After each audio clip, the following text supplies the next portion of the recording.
பார்க்கலாம். ஒரு உண்மை சம்பவத்தை மையமாக வச்சு எடுக்கப்பட்ட படம் தான் ப்ராமிஸ். இந்த கதை என்ன அப்படிங்கிறத ஒரு ட்ரெய்லர்ல பார்த்து கண்டுபிடிச்சிட முடியும். ரெண்டு பேருக்குள்ள இருக்கக்கூடிய உண்மை தன்மை தான் அது என்ன ஆகுது கடைசியில அப்படிங்கிறதான் ஒரு அழகான ஒரு புதுமுகங்களை வச்சு படத்தை இயக்கியிருக்காரு. இவரும் புதுமுகம் தான். முதலில்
அம்மா அப்பாவுக்கு கொடுக்கக்கூடிய ப்ராமிஸாக இருக்கட்டும், கணவன் மனைவிக்கு கொடுக்கக்கூடிய ப்ராமிஸாக இருக்கட்டும், காதலர்களுக்கு கொடுக்கக்கூடிய ப்ராமிஸாக இருக்கட்டும், இப்படின்னு சொல்லி அவ்வளோ ஒரு பெரிய வேல்யூ இருக்கு. அப்படி ஒரு வேல்யூவான இந்த விஷயத்த கதையின் மையமா வச்சு ஒரு படத்தை தயாரிச்சிருக்காங்க தயாரிப்பாளர். சமீபத்தில் வந்த புதுமுதல் நடித்த மாயாபிம்பம் வரைக்கும் ஆர்ட் கிரியேஷன் சார்பில் நாகராஜ் தயாரிப்பாளர் அவர்களை இப்போது வரவேற்புரை வழங்க அன்புடன் அழைக்கிறோம்.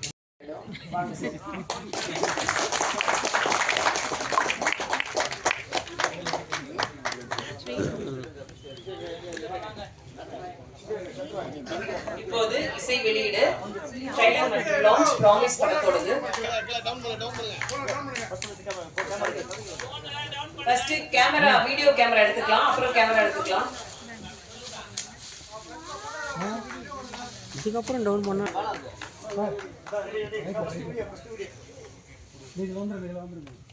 Video first.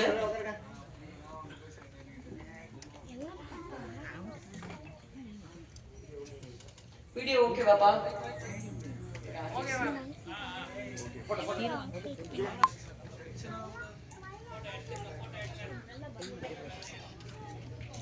தேங்க்யூ, நன்றி.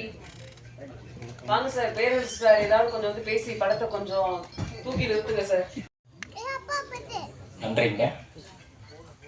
இங்கு வருகை தந்த விருந்தினர்கள் திரு தயாரிப்பாளர் கே ராஜன் அவர்களுக்கும், இயக்குனர் திரு இயக்குனர் நம்பிக்கையும் கொடுத்த என் தந்தையும் பாசத்தையும் பண்பையும் அளித்த என் தாய்க்கும் நான் நன்றியை தெரிவித்துக் கொள்கிறேன். என்னோட சகோதரர்கள் அனைவருடைய உழைப்பாலையும் துணையாலையும் நான் இந்த படி எடுத்து வச்சுருக்கேன். ஆவதும் பின்னாலே அழிவதும் பின்னாலே நிறைய தடவை கேட்டிருப்போம். என் வாழ்க்கையில் என் சரிபாதி என் மனைவி என்னை சரியாக புரிஞ்சு நல்லபடி எல்லா நேரங்களையும் எனக்கு உறுதுணையாக இருந்திருக்காங்க. சொல்லணுன்னா 2023 திரு இயக்குனர் அருணும் அவருடைய நண்பரும் கார்த்திக்கும் என்னை சந்திக்க வந்தாங்க. வேலூரில் ஒரு சின்ன கேஃபேல பார்த்து பேசிகிட்டு இருந்தோம். அவங்க இந்த படத்தோட ஒரு ஒன்லைன் அப்படின்னு சொன்னாங்க. கதை நல்லா இருக்குது, புதுசாக இருக்குது, செஞ்சால் நல்லாயிருக்கும் அப்படின்னு சொன்னேன். அதுக்கு அவங்க வந்துட்டு இது நீங்கள் தான் தயாரிக்கணும்னு நாங்கள் எதிர்பார்க்குறோம், அதுக்கு தான் வந்து இங்கே உங்கள்கிட்ட பேச வந்தோம் அப்படின்னு சொன்னாங்க. எனக்கு இது முதல் படம்னு யோசிக்கிற மாதிரி விஷயன்றதுனால நான் வந்து துணிச்சலாக அதை உடனேன்னு சொல்லிடல. சரிங்க நான் யோசிச்சு சொல்கிறேன் அப்படின்னு சொல்லிட்டு ஒரு 6 மாதங்கள் கடந்திருக்கும். அதுக்குள்ளே வந்து சரி என்னோடய மனைவியோட நான் பேசினேன். இது மாதிரி வந்து அணுகியிருக்காங்க, எப்படி செய்யலாம் அப்படின்னு சொல்லிட்டு அவங்க வந்து இல்லைங்க நீங்கள் செய்யுங்க அப்படின்னு ரொம்பவே சப்போர்ட்டாக உடனே வந்துட்டு நீங்கள் செய்யலாம்னு சொல்லிட்டு சொன்னாங்க. அந்தளவுக்கு மனைவின்றது ரொம்பவே முக்கியமான பாத்திரம் வாழ்க்கையில். இந்த படமும் அந்த விஷயத்தை நிறைய தெரிவிக்கும். வாங்க சார்.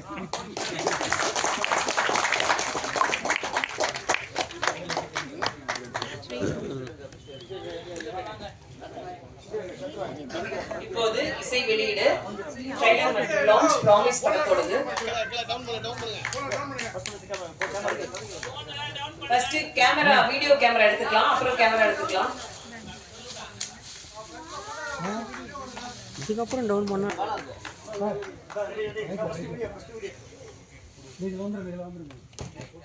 Video first.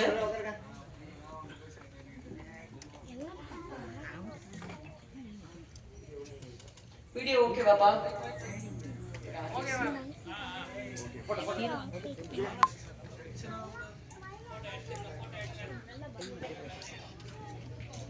தேங்க்யூ, நன்றி. வாங்க சார், பேரண்ட்ஸ் சார் ஏதாவது கொஞ்சம் வந்து பேசி படத்தை கொஞ்சம் தூக்கி நிறுத்துங்க சார். ஒரு ஹோம்லி லுக்கு, நம்ம பக்கத்து வீட்டில் ஒரு பெண் இருந்தால் எப்படி இருப்பாங்க அந்த லுக்கு கொடுத்துருப்பாங்க. அவங்க டேக் ஆக்ஷன் சொன்னாவே ஸ்க்ரீன் முன்னாடி வந்தாவே நல்லா அமைச்சிருப்பாங்க. அவங்களோட உழைப்புக்கும் அவங்களுக்கு நான் நன்றி தெரிவிச்சுக்கிறேன். இந்த படத்தோட இன்னைக்கு இந்த விழாவோட கதாநாயகன் திரு தீபன், சரவணதீபன்.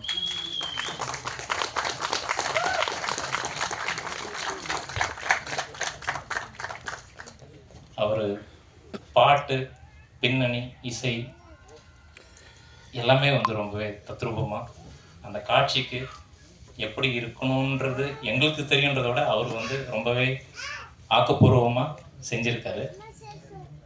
உங்களுக்கு இன்னைக்கு அது முன்னாடியும் தெரிஞ்சிருக்கும். 2024 அவர் நாங்கள் இந்த ஃபஸ்ட்டு ஷூட் எடுத்தப்போ பூஜை பண்ணிவிட்டு அவர் வந்து நீ பார்க்கும் பார்வை பாட்டு காரில் போட்டு காட்டினார். அன்னைக்கு கேட்ட பாட்டும் இன்னைக்கு கேட்ட பாட்டும் ரொம்பவே மாறுபட்டிருக்கும். ஆனால் அந்த டோன், அந்த இசை எல்லாமே மெயின்டைன் பண்ணியிருப்பார். ஆனால் அதை இன்னும் மெருகேற்றி இன்னைக்கு உங்கள் முன்னாடி இந்த பாட்டு வந்திருக்கிறதுக்கு காரணம் அவரோட உழைப்பும் அவரோட விடாமுயற்சியும். முக்கியமாக ராப்பகல் பக்கம் வேலை பண்ணிகிட்டே இருப்பார். இந்த சின்ன வயசில் எப்படி இவ்வளோ ஒரு திறமை ரொம்ப வியப்பாக இருக்குது. நீங்கள் இன்னும் நல்லா மென்மேலும் உயரணும்னு வாழ்த்துக்கிறேன். என்ன சொல்கிறதும் சரி, நாங்கள் நம்ம டீம் எல்லாமே குழுவுமே ஒரு கலாச்சாரத்தை பயன்படுத்தலாம், மெயின்டைன் பண்ணலாம்னு சொல்லிட்டு எல்லாருமே இன்னைக்கு வீட்டில் வந்துட்டோம். ஸோ ப்ராமிஸ்ன்னு சொல்லிட்டு ஆங்கிலம் நினைச்சிடாதீங்க, படம் முழுக்க தமிழ் தான் இருக்கும். அதே மாதிரி திரு பாலா அவர் எல்லா பாட்டையும் ரொம்பவே அழகாக தத்ரூபமாக எழுதியிருக்காரு. ஒரு ஆங்கிலமாக கொஞ்சம் சேர்ந்த பாட்டு அது, அதான சாங் தேவையானதுனால அது கொஞ்சம் இங்கிலீஷ் இருக்காது. அவருக்கு நான் நன்றி தெரிவிச்சு கொள்கிறேன். படத்தோட நடன காட்சிகள், நடன பயிற்சி அளிச்சிருக்காங்க. அவங்ககிட்ட பாட்டு எப்படி அமைக்கணும், சரி ஓகே, சுச்சுவேஷன்ஸ் எப்படி, சீன்ஸ் எப்படி, கிராமம் அது மாதிரி எல்லாம் சொன்னப்போ மைல்டாக தான் இருக்கணும், டான்ஸ் ரொம்ப ஹெவியாக வேணாம் அப்படின்னு அவங்களே புரிஞ்சுட்டு பாட்டுக்கு ஏற்ற மாதிரி நடன குழு, அதாவது ஹீரோயினுக்கு ஏற்ற மாதிரி அவங்க பயிற்சி அளித்தாங்க. ஆனால் அவங்கக்கிட்ட என்னன்னாக்கா அந்த அவுட்புட் வர வரைக்கும் அவங்க வந்து ட்ரைனிங் கொடுத்துட்டு தான் இருப்பாங்க. அது மாதிரி அவங்க டே நைட்டு 12 மணி அப்போ கூட வந்து வீடியோ எடுத்து அனுப்பிச்சா தான் அப்போ தான் ஒத்துப்பாங்க ஓகேன்னு சொல்லிட்டு. அந்தளவுக்கு ஒரு உழைப்பாளி அவங்க. படத்துலேயும் அளவாக தான் இருக்கும், டான்ஸ் ரொம்பவே அதிகமாக இருக்காது செஞ்சுருக்காங்க. அவங்களுக்கு நான் நன்றி தெரிவிச்சு கொள்கிறேன். கொடுக்க மாட்டேன்னு சொல்லிட்டாங்க, அது மாதிரி ஆச்சு. நான் அப்புறம் இல்லைங்க சந்தர்ப்பம் சூழ்நிலை, அது வந்து கொஞ்சம் நாள் தள்ளி போச்சுன்னா காஸ்ட்டும் ஏறும், அது மாதிரி அவங்களுக்கு சொல்லி கொடுத்து பணம் கொடுத்தா தான் நான் படம் எடுக்க முடியும் அப்படின்ட்டு செஞ்சது. அவங்க இந்த வயசுல இந்த அளவுக்கு அறிவாக இருக்காங்க, கடமை உணர்ச்சியோடு இருக்காங்க. அவங்களுக்கு வாழ்த்துக்கிறேன், நன்றியும் தெரிவிச்சுக்கிறேன். மேனுஃபேக்சரிங் கம்பெனியும் நடத்திட்டு இருக்கேன், இன்னோவேஷன் அண்ட் டிசைன்ஸ் அந்த ஃபீல்டு இருக்கேன். இப்போது இது மாதிரி வந்துட்டு எப்படி ப்ரொடக்ஷன் அப்படின்னு நீங்கள் கேட்கலாம், அது கேள்வியாகவும் இருக்கலாம்.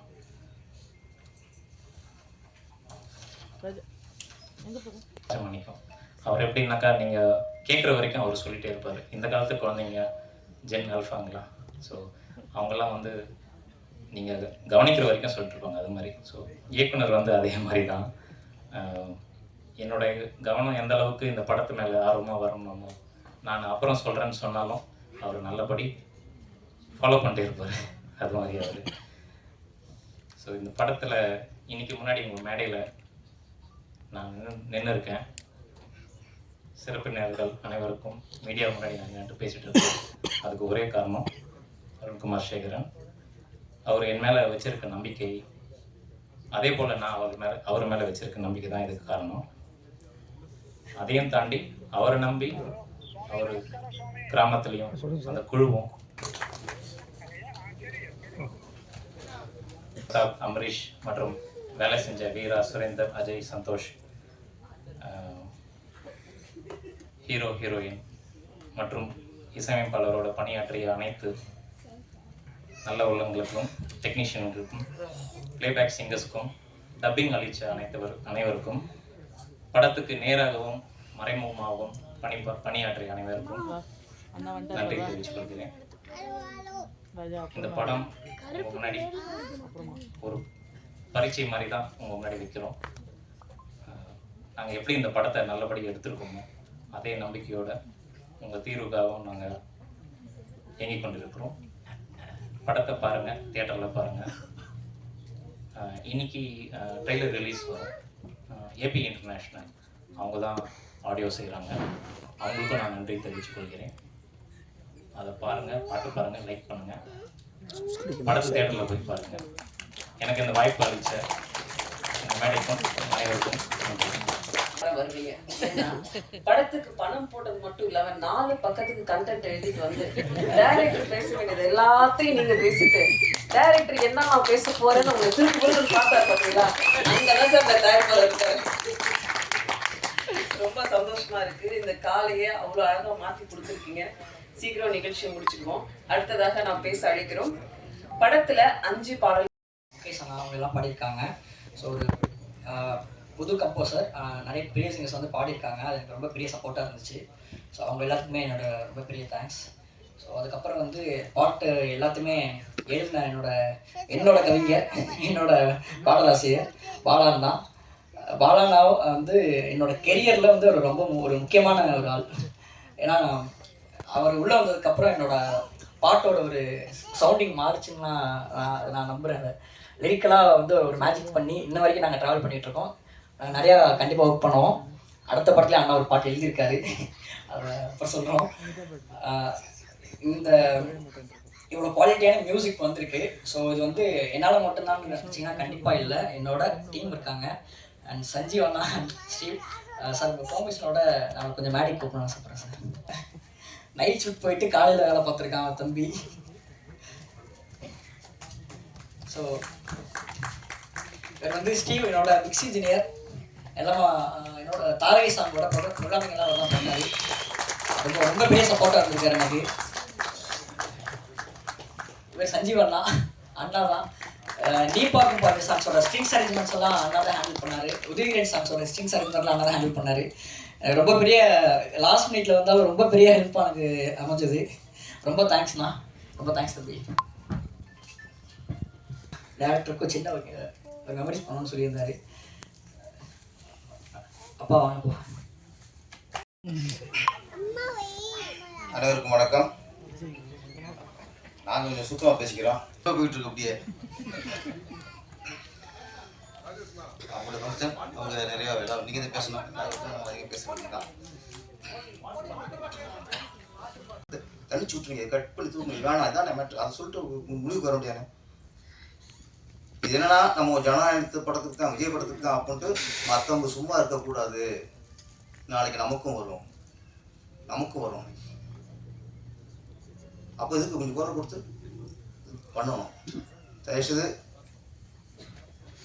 ஜனநாயகம் கோர்ட்டுக்கு போயிடுச்சு சார். கோர்ட் போனால் விழுப்புரத்தன் வேணும்ல, எதுக்காக கோர்ட்டுக்கு கேஸ் போட்டிருக்காங்க? அப்போ நாங்கள் எந்த கட் பண்ண சொன்னால் கட் பண்ணல, ஏதோ ஒரு வரணும்ல, மர்மமாகவே இருக்கக்கூடாது. ஜனநாயகம் விரைவில் தணிக்கை செய்து படம் வெளிவர வேண்டும். அதுக்கு நாங்களும் காத்திருக்கோம். நன்றி, வணக்கம்.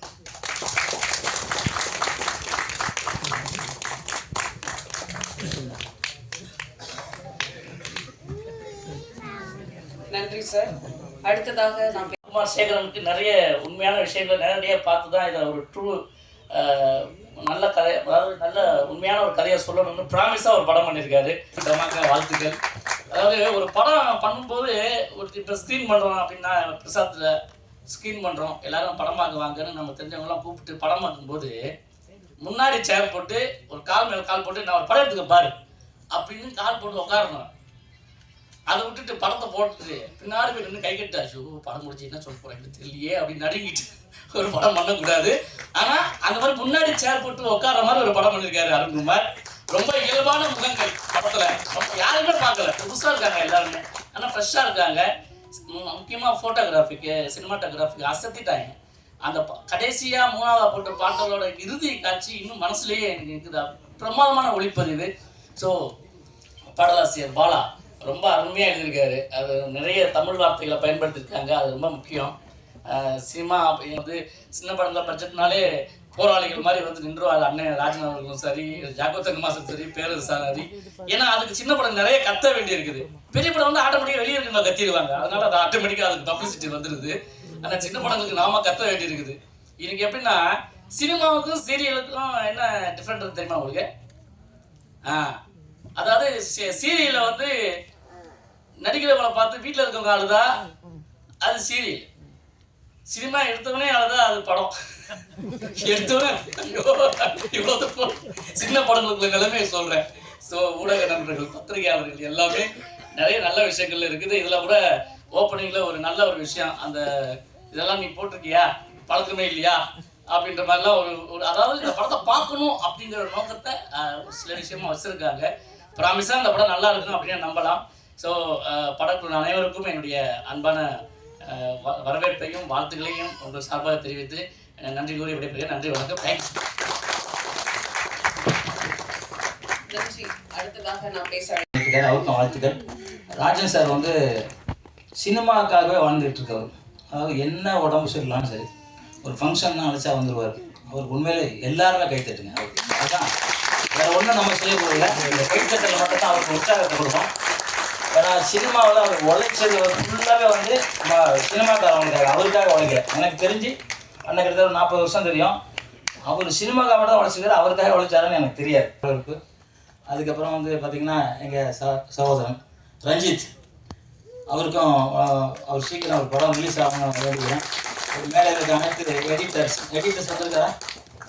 எடிட்டர் சார் சூப்பர், நல்லா பண்ணியிருக்கீங்க. ஏன்னா நான் அந்த சாங் பார்த்தேன், ரொம்ப நல்லா அற்புதம். அழைப்பேற்று வந்த ஒவ்வொருத்தருக்கும் என் மனமார்ந்த நன்றிகள். அதாவது என்ன மாதிரி புதுமுக இயக்குநர்கள் இங்கே தொடர்ந்து வந்துட்டு இருக்காங்க, அவங்களுக்கு சப்போர்ட் செஞ்சிட்டு இருக்காங்க அப்படின்னா பேரரசு சார் ஊக்குவிச்சு சப்போர்ட் பண்ணிட்டு இருக்காங்க. ஏன்னா இப்போ வந்து பேரரசு சார் நிறைய சொன்னார், அந்த மாதிரி நான் அவங்களுக்கான பெரிய ப்ரொமோஷன்ஸ் இருக்குது, எல்லாமே இருக்குது. எங்களை மாதிரி புதுமுக இயக்குநர்கள், புது ப்ரொடியூசருக்கெல்லாம் வந்து எங்களுக்கு தூக்கி விட ஒரு பர்சன்ஸோ இல்லை ப்ரொமோஷன்ஸோ, நாங்கள் யாராவது ஒரு சின்ன யூடியூப் சேனல் போனால் கூட ஆர்டிஸ்ட் கேட்குறாங்க, இதுக்கு முன்னாடி அப்படின்ற ஒரு அனுபவம் அதெல்லாம் எல்லாமே கேட்குறாங்க. ஸோ அப்படி எங்களுக்கு ஒரு அடையாளத்தை தொடர்ந்து எங்களை மாதிரி வரக்கூடிய எல்லாருக்குமே ஒரு அறிமுகம் கொடுத்துட்டு இருக்கு. அவங்களுக்கு என்னோட மனமார்ந்த நன்றி சார். தொடர்ந்து நீங்கள் இதை செய்யணும். நம்ம மண்ணை பொறுத்த வரைக்கும் தமிழ் சினிமா அப்படின்றது ஒரு பொழுதுபோக்கு மட்டும் இல்லை, அது ஒரு உணர்வு, ஒரு வலி, ஒரு பல நினைவுகளின் கனவு, தியாகங்கள், இது எல்லாமே பிரதிபலிக்கக்கூடிய ஒரு ஒரு படம். அந்த படம் நம்ம லைஃப்லேயும் கனெக்ட் ஆகும். ஸோ அதனால தான் நம்ம தமிழ்நாட்டில் அந்த படத்துக்கான அவ்வளோ கொண்டாடுறாங்க. அது நல்லா இல்லைன்னா அவ்வளோவும் நல்லா இல்லைன்ற விமர்சனங்களும் வைக்கிறாங்க. ஸோ அந்த படம் வந்து எல்லாருக்குள்ளேயும் ஒரு கலந்த ஒரு விஷயமாவே நம்ம பார்த்துட்ருக்கோம். அதுதான் என்னை ஈர்த்தது. அதாவது சினிமாவில் நான் இப்படி பண்ணணும் அப்படி பண்ணணும் அப்படின்றதெல்லாம் இல்லை, நான் மீடியாவில் தான் வேலை பார்த்துட்டு இருந்தேன். ஒரு 2015 வேலை பார்த்துட்ருக்கேன். 2021 ரிசைன் பண்ணிவிட்டு இந்த கொரோனா டைமில் கிளம்பிட்டேன். ஸோ அங்கேருந்து ஒரு சின்ன ஷார்ட் ஃபிலிம் பண்ணி, ஒரு ஃபைலர் ஃபிலிம் பண்ணி இந்த இடத்துக்கு வந்து நிற்கிறேன். இந்த படத்தோட ஆரம்பிக்கிறதுக்கான முக்கியமான காரணம் எனது நண்பன் கோகுல். ஏன்னா நான் ஃபைலர் ஃபிலிம் அவன் தான் ஃபுல்லாக ப்ரொடியூஸ் பண்ணான். ஸோ அந்த படத்தை நடந்து பார்க்கறதுனால எங்கள் ஊரில் நான் பெரிய எல்இடி போட்டு ஒரு 1 hour ஸ்டோரி அது வாட்ஸ்அப் ஸ்டேட்டஸ்ன்னு சொல்லிட்டு அதை நான் ப்ளே பண்ணேன். ஸோ அவங்க அந்த ஊர் மக்கள் கொடுத்த நம்பிக்கையில் அடுத்த படத்தை சார்கிட்ட அப்ரோச் பண்ணி இந்த ப்ராமிஸ் படம் இங்கே வந்து நிற்குது. அடுத்த கட்டத்துக்கு என்னை மூவ் பண்ணது ஸ்ரீராம், எடிட்டர் தீபன். இவங்க ரெண்டு பேரும் எனக்கு ஒரு 2 வருஷம் பழக்கம் இந்த கதையிலேருந்து இருக்காங்க. ஸோ இந்த படத்துக்கு ஆரம்பிக்கிறதுக்கான முக்கியமான காரணம் இவங்க 2 பேரும் கூட. இந்த படத்தை இப்போ வரைக்கும் என்னை கைவிடாமல் இப்போ வரைக்கும் என் கூடவே இருக்கிற நாகராஜருக்கு நான் வாழ்நாள் ஃபுல்லாக நன்றி தெரிவிச்சுக்கிறேன் சார். ஏன்னா அவர் இல்லைன்னா இந்த படம் எனக்கு வந்திருக்காது. இப்போ வரைக்கும் என்னை கை பிடிச்சி கூடவே இருக்காரு. எங்கள் டீமுக்கும் அப்படி தான் இருக்காரு. ஸோ எங்கள் டீம் சார்பாக ரொம்ப நன்றி சார். பிறரை வாழ வைக்க நானும் வாழ இறைவா அருள் புரி என்பது மக்கள் மனதில் இருளைக்கு ஒளி வீச குத்துவிளக்கு ஏற்றப்பட்டது. ஆக அந்த அருமை பண்பாட்டை நான் வாழ்த்துகிறேன். நல்லா இருந்தது சாங், 4 சாங் நல்லா இருந்தது, எடிட்டிங் நல்லா இருந்தது, பிக்சரைஸ் நல்லா இருந்தது. எல்லாரும் சொல்லிட்டாங்க படம் வெற்றி பெறணும், வாழ்த்தணும், உண்மையாக வாழ்த்தணும்னு கவிதா என்னை கடைசியாக விட்டாங்க. அதுக்கு ஒரு நல்ல காரணம்னு சொன்னாங்க, ஏற்றுக்கிட்டேன். இந்த படம் வெற்றி பெற்றால் அவர் அடுத்த படம் எடுப்பார். சினிமாவுக்கு லாபம், சினிமா தொழிலாளர்களுக்கு லாபம். பணம் வந்ததுன்னா திருப்பி எங்கள் ஆளுங்க என்ன பண்ணுவாங்க, அடுத்த படத்தில் தான் முதலீடு பண்ணுவாங்க. அதுபோல் ப்ரொடியூசருக்கு போட்ட பணம் வந்து அடுத்து அவர் படம் எடுத்து பல 100 குடும்பங்களே வாழ வைக்கணும், தொழிலாளர் குடும்பங்கள் என்பதை வாழ்த்தி இந்த தமிழ் சினிமாவை பழி வாங்கிறதுகளே சில காரியம் நடக்குது. ஜனநாயகன் ஒரு படம், அது ஹீரோ பெரிய ஹீரோ, அவர் சாதாரணமாக நடிச்சு ஹீரோவாக இருந்திருந்தா இந்த குடும்பம் வந்திருக்காது. அவர் ஒரு அரசியல் கட்சி ஆரம்பித்து நான் தான் தமிழ்நாட்டின் முதல்வர் ஆகுவேன் என்ன அடம் பிடிச்சார் பாருங்க, அதில் நிறுத்தணும். யாருமே எடுத்த உடனே நான் தான் முதலமைச்சர்னு சொல்ல வரலாறே கிடையாது. கட்சி ஆரம்பிக்கலாம் தப்பு கிடையாது. எலெக்ஷன் நின்று மக்கள்கிட்ட சொல்லி மக்கள் பெருவாரியாக வாக்கு போட்டு எம்எல்ஏக்கள் அதிகமாக மெஜாரிட்டி வந்து அவங்க முதலமைச்சர் தேர்ந்தெடுக்கணும். எடுத்த உடனே நான் முதலமைச்சர்னா 50-60 வருஷமாக கட்சி நடத்துகிறாங்களே அவங்கெல்லாம் என்னவா? அதில் யாருக்கோ ஒரு காழ்ப்புணர்ச்சி வந்துருச்சு. கூப்பிட்டு பார்த்தாங்க, இல்லை நான் தனிதான்ட்டார். தனிதானே, ஜனநாயகத்தை பார்த்துக்கிறேன். அது இந்திய ஜனநாயகம். அதாவதுங்க ஒரு படம் முழுசாக இருக்கு, யார் ஹீரோ எந்த கட்சியெல்லாம் நான் பேச வரல. தமிழ் சினிமா நிலை என்ன? ஒரு படம் எடுத்து முடிச்சாச்சு, அது 400 கோடியா 500 கோடியா தெரியாது. ஹீரோவுக்கு மட்டும் 250 கோடி, ஒரு 100 கோடியில் படம் 350 கோடி இருக்கும், அவ்வளோதான். ரைட். ஒரு முதலாளி ஒரு தயாரிப்பாளர் பண்ணான். இப்போ கஷ்டம் யாருக்கு? தயாரிப்பாளர். ஹீரோக்கள் படம் வரலன்னு வருத்தப்படலாம், ஆனால் பணம் வரலன்னு கருத்தப்படுறாரா? பணம் வாங்கிட்டாரு, எப்போ கொடுத்துட்டாங்க, அதனால் அவர் கஷ்டம் இல்லை. ஆனால் பணம் போட்ட முதலாளி எங்கள் தயாரிப்பாளர் அவஸ்தைப்படுறார். இதில் என்ன நியாயம்னா நிச்சயம் நியாயமே இல்லை, பழி வாங்குதல் ஒண்டி தான். டிசம்பர் 19 படம் பார்த்துடுறாங்க, 22 சர்டிஃபிகேட் கொடுக்குறேன்ட்டா, கட்டெல்லாம் கொடுக்குறாங்க. 24 கட்டு கொடுத்தாச்சு. 24ஆம் தேதி சர்டிஃபிகேட் வரும்னு நம்பினா பதிலே இல்லை. சென்சார் போர்டு பதிலே சொல்ல, இவங்க மெயில் அனுப்புகிறாங்க, சர்டிஃபிகேட் அவன் இல்லை. அப்போ கோர்ட்டுக்கு போகிறாங்க. கோர்ட்டில் போன உடனே லாக். 1 மாதம் மேலே ஆகுது, பணம் வரல.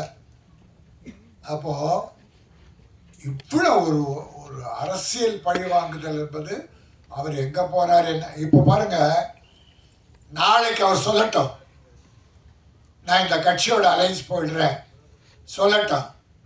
நாளில் அந்த சாயந்தரம் 1 ஹவரில் வீட்டுக்கு சர்டிஃபிகேட் போயிடும். அப்போ 100க்கு 100 இது அரசியல் விளையாடுது. அது தவறு. சினிமா உலகை பழிவாங்காதீர்கள். அவருக்கு குரல் கொடுத்தாங்களா? யாரும் கொடுக்கல. ஏன்னா மற்றவங்களுக்கு கஷ்டம் வரும்போது அவர் யாருக்கும் குரல் கொடுக்கல. அவர் யாருக்கும் கொடுத்ததில்லை. அதனால் இப்போ எல்லாரும் அவரை விட்டார். அதனால் அவருடைய தைரியத்தில் அவர் தான் இனி வெற்றி பெறணும், தயாரிப்பாளர் காப்பாற்றணும். ஆகவே நான் எந்த அரசானாலும் இது மத்திய அரசு தான் காரணம். மாநில அரசு மேலே சொல்கிற அர்த்தமே இல்லை. முதலமைச்சரே ஒரு ட்வீட் போட்டிருக்கார், இந்த மாதிரி பழி வாங்கக்கூடாது என்று அவரே எதிர்ப்பு தெரிவிச்சிருக்கார்.